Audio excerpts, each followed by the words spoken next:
Tervetuloa taas mukaan meidän Antuking Helsinki-jaksolle. On jouduttu vetämään pipot ja hanskat päälle, alkaa olla melkoisen viileä ja kesäkausi on ohi, mutta ainakin vielä tämä yksi jakso saadaan mukavasti purkitettua tässä. Nyt niin kuin näette tuossa mun takana ollaan alueella, joka on kauniisti ja värikkäästi koristeltu. Tämä on Pasilan katutaide kaupungin osa ja kierretään tätä vähän ja katsotaan mitä kaikkea täältä löytyy ja niin kuin aina saadaan paikan tunteva vieras kyytiin, joten kohta päästään vauhtiin hänen kanssaan. Tervetuloa kyytiin.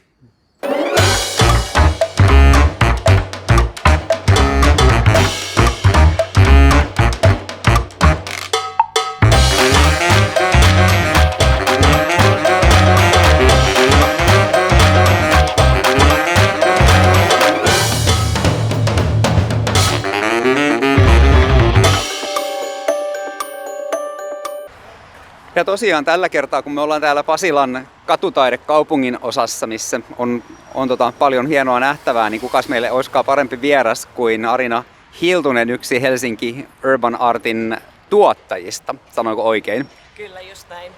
Kiva olla täällä ja aurinkoinen syyspäivä, niin lähdetään katsoa, että mitä kaikkea täältä alueelta löytyy. Kyllä, ihana aamu. Vähän viileä on, mutta ja suurin osa ruskasta. Me toivottiin, että olisi saatu vähän ruskoa vielä nähtyä näissä kuvissa, mutta taitaa olla hävinnyt. Mutta me nähdään makeita, värikkäitä maalauksia ja street artia, niin eiköhän se korvaa sen. Kyllä, juuri näin. Hyvä, hypätään tuktukin kyytiin ja lähdetään menemään. No niin, nyt mennään ja kohti taidetta. Mutta voitko Arina kertoa meille ensin, että miten tämä katutaide on tänne Pasilaan niin kovasti Helsingissä keskittynyt?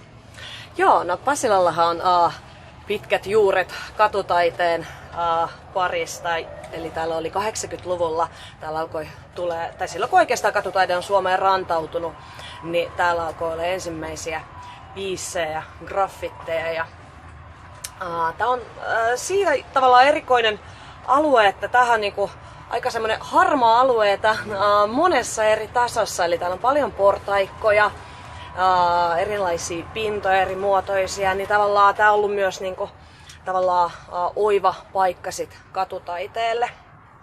Ja nyt ollaan siinä pisteessä, että nyt on oikeastaan alue väritetty niin paljon, että ihan hirveästi enää niinku oikeastaan seinäpintaa ei välttämättä ole. Ja niin. Niin, siis tämähän on Itä-Pasila varsinkin, missä me nyt ollaan ja missä tämä teidänkin alue on. Ja voiko jopa sanoa, että teidän kuratoima niin kuin kokoelma, eikö tämä nyt ole sinänsä ihan kokoelmaa, niin sehän on Helsingissä hyvin paljon keskustelua herättänyt siitä asti, kun se tänne rakennettiin 60-luvun lopulla, 70-luvulla tämmöistä aika betonibrutalismia, ehkä nykysilmään ei niin kaunista rakentamista, mutta silloin tietenkin oli kaupunki kasvamassa erilaiset ajatukset, ei mennä nyt liikaa siihen historiaan, mutta tosiaan niin nämä väriläiskät, mitä tänne on kertynyt sitten teidän kuratoivan taiteen avulla ja sitten ilmeisesti tullut vähän kaikkea muutakin taiteilijaa sitten tänne tavallaan kerääntynyt sen avulla, niin on kyllä saanut tämän ihan erilaiseksi ja tänne on tullut sen omaleimainen ajatus. Kyllä, juuri näin. Että tosiaan kokoelmasta kun puhutaan, niin täällä on siis yli 80 teosta, eli tavallaan niin kuin haluttiin tuoda tänne mahdollisimman paljon erilaisia taiteilijoita, erilaisia tekniikoita ja yhteistyötä ollaan tehty niin kuin ulkomaalaisten taideinstituutioiden kanssa ja suurlähetystöjen kanssa, ja se on sitten just mahdollistanut sen, että täällä on ihan ympäri maailmaa sitten taiteilijoita ja ollaan ylpeitä. Tällä hetkellä siis Suomen suurin on muraali- tai katutaidekeskittymä. Joo. Ja 17 vuonna aloitettiin tämä niin alueen 2017. Joo, niin, että siitä jo sen pitempään aikaa sitten. Joo, ei ole. Ja nyt on jo seinät täynnä niin sanotusti. No just näin, kyllä. No niin, me puhuttiin siitä, että täällä on tämmöistä harmaata ja ehkä vähän kurjaakin, jos tässä kattelee vaikka ympärille. Tämä ei välttämättä nyt ole semmoinen maailman mukavimman näköinen rakennettu ympäristö, joten on ollut varmaan ihan hyvä paikka niin kuin saada tätä värikästä taidetta, jota tuossa nyt esimerkiksi meidän takana näkyy. Eli tuossa yksi mun suosikeista justiinsa sen värillisyyden ja sen takia, että se on tämmöisessä 2 eri kerroksessa, mitä tänne tosiaan kaupungin osaan kuuluu. Että täällähän on ajateltu alun perin, että kävelyliikenne on täällä ylhäällä ja autoliikenne tuolla alhaalla, eikö se näin ollut? Kyllä, ja tätä eri kerrosta tietenkin on saatu näistä taideteoksissa käytettyä hyväksi. Mitäs tästä hienosta värikkäästä teoksesta vois kertoa? Joo, eli tämä on itse asiassa yksi ensimmäisiä, mutta 2018 maalattu teos. Eli tässä on 3 eri taiteilijaa. Siinä on Delicious Brains, kella on tuossa alhaalla aivorihmastoa, vähän tämmöistä sarjakuvamaista. Sitten siinä Ossian Heselius, Ruotsista molemmat taiteilijat tosiaan, niin Ossian Heselius, niin hänellä on vähän tämmöistä ehkä yksityiskohtaisempaa futuristista meininkiä, eli tuolla on tämmönen niinku tulevaisuuden kaupunki ja sitten tuommoista rihmastoa sitten tuossa ylhäällä tuossa metallipaneelissa, ja sitten Ines, suomalainen taiteilija, hänen tavaramerkkiä nuo mustat panterit, ja tää on siis kellosilta, ja taiteilijat halus maalata sitten jotakin tällaista tavallaan aikaan, tulevaisuuteen viittaavaa, ja ottivat sitten haltuun tuon hissikuilun ihan joka puolelta, niin ala- kuin ylätasanteelta ja sitten molemmin puolin.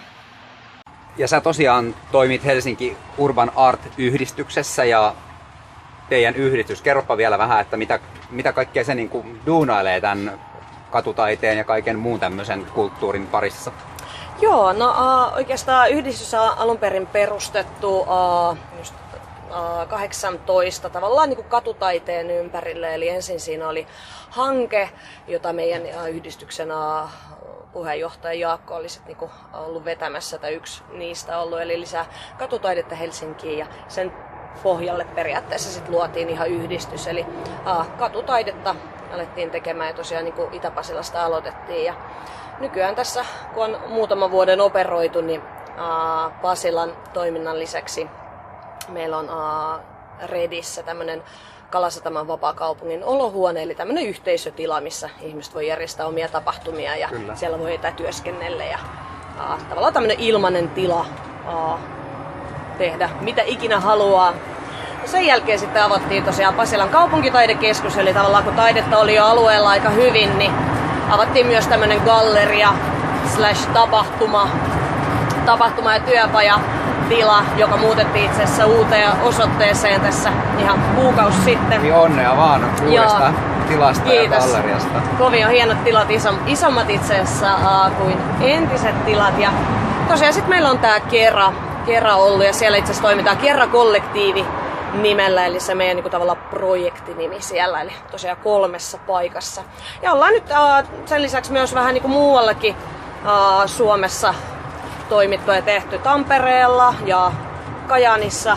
Tehtiin taidetta kanssa, ja nyt etsitään uutta kaupunkia Concrete Urban Art-festivaalille, joka on tosiaan viime vuonna järjestetty Pasilassa, eli tämä meidän kotipesä sitten tänä vuonna siellä Kerassa.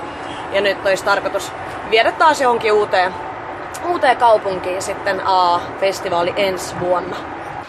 Ja tästä me löydettiin sitten jo heti seuraava tämmönen värikäs ehkä, en mä tiedä, onko tää tämmönen intialaissävytteinen, mutta lähemmäs kun tulee, niin hyvin paljon Suomen luontoaiheita alkaa näkyä. Mikäs tämän tarina on? Joo, no tää oli tosiaan Concrete 2020 yksi taiteilija myös, eli Punit J. Hiremat, joka hänellä on siis, hän on intialainen, hän opiskelee Suomessa Aallossa, tai asuu siis Suomessa nykyään, niin hän halusi maalata tämmöisen Tapio Metsän Jumalan tämmöisellä ikään kuin Intia-twistillä, eli tässä on vähän 3. silmää ja löytyy sitten kaiken näköisiä elementtejä, eli siellä on, niin kuin huomaatte, paljon Suomen luonnosta tuttuja asioita, ja tää oli silleen, että festivaalin aikana meillä taiteilijat sai viikon verran aikaa maalata, ja Punit kun maalasi tätä, niin hänellä meni reilusti enemmän kuin se viikko, eli tavallaan hän jotenkin niin uppoutui tähän työhön ja lisäili koko ajan lisää elementtejä sinne sekaan, niin loppujen lopuksi hänellä meni 3 tai 4 viikkoa sitten tähän työhön, mutta totta kai annettiin ihan rauhaa tehdä sitä duunia. On kyllä hienoja itse asiassa, kun tätä katsoo tästä vähän lähempää, niin ymmärtää, miten tähän on mennyt niin paljon aikaa, että tässä on aivan todella pieteetillä tehty tätä viimeistelyä, mitä tässä on, että niin kuin hyvin erilainen kuin moni muu täällä oleva teos ehkä, että niin kuin käytetty tämmöistä hyvin pientä ja kaunista tekniikkaa. Just näin. Se on nätti. Suomalainen luonto ja jumaltarun intialaisella twistillä, mikä voisi olla parempi esimerkki katutaiteesta oikeastaan. Näinpä. Kyllä. Nyt me saatiin Tuk-Tuk varmaan kaupungin hienoimpaan parkkiin tähän mun mielestäni ihan ehdottomasti yhden mun suosikkiteoksen keskelle, eli tämä missä on nämä ruuduista tulevat Angry Birds-hahmot. Mikäs tarina tällä on? Joo, tässä on Kemis Tsekeistä tuleva taiteilija ja tosiaan 2019 hän maalasi tämän teoksen tähän ja hän on siis todella taitava kaveri maalaa spreillä ja usein tykkää haastaa itseä ottamalla just tämmöisiä vaikeita kohteita itselleen haltuun. Eli tässä Kemiksen puhelimet oli valmiina, mutta vain niin kuin tavallaan tuosta takapuolelta ja sitten AFK maalasi näiden ikään kuin tätä samaa tarinaa sitten myös puhelimien toiselle puolelle. Eli tässä just voidaan nähdä vähän tätä samaa tematiikkaa, eli lapsi on tuolla älylaitteensa kanssa istumassa ja isoveli valvoo. Ja... Kyllä. Nyt mä heitän sulle tämmöisen pahan kysymyksen, enkä tiedä. No kyllä sä varmaan voit ja osaat vastata. Täällä on niin kuin sanot 80 teosta more or less. Joo. Sullakin varmaan joku oma suosikki, ehkä montakin suosikkia, mutta onko sulla joku semmoinen, minkä sä haluaisit ehkä näyttää meille tässä kierroksen loppupuolella? Kyllä. Eli tuolla Asemapäällikön kadun pienen puistikon varrella on sitten tämmöinen hissikuilu. Niin siellä on yksi teos, niin Noniin. Haluan näyttää sen teille. Suunnataan sinne. Yes. Hyvä.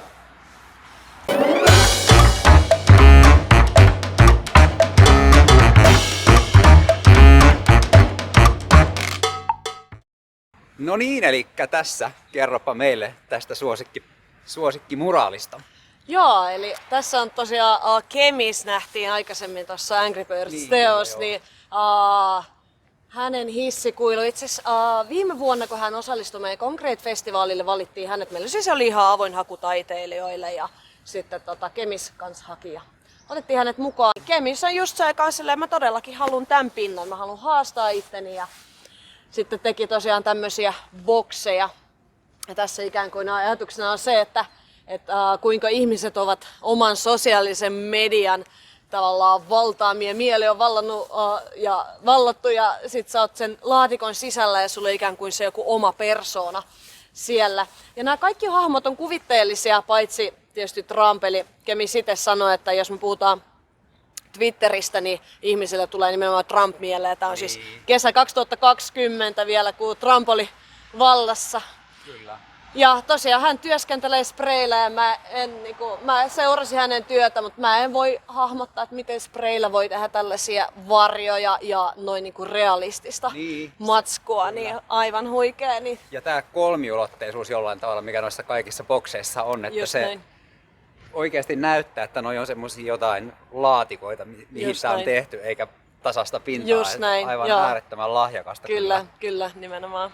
Hei Arina, on ollut tosi kiva kiertää sun kanssa täällä Pasilan katutaidealuetta ja nythän me päädyttiin itse asiassa tähän teidän uuden kaupunkitaidekeskuksen. Sanat menee jo solmuun tässä vaiheessa eteen, eli täällä on sitten teidän toimitilat ja pieni galleria myös, eikö vaan? Joo, kyllä vaan. Eli Pasilan kaupunkitaidekeskus oli aikaisemmin eri osoitteessa Kasöörin kadulla ja kuukausi sitten tosiaan muutettiin tänne, eli Opastinsilta 6 osoitteeseen.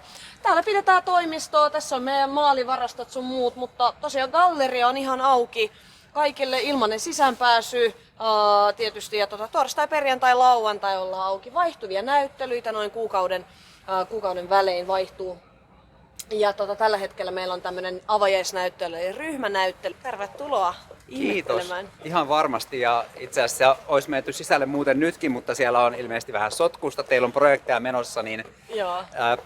Tullaan käymään siellä vielä myöhemmin ja katsotaan kuka meitä siellä sitten, tai kuka näyttää vähän paikkoa siellä, mutta tässä vaiheessa niin sulle tuhannesti kiitoksia tästä ajelusta. Kiitos. Pärjättiin täällä kylmässä lokakuisessa päivässä hauskaa. Ja aurinko paistaa ja meillä oli oikein mukavaa.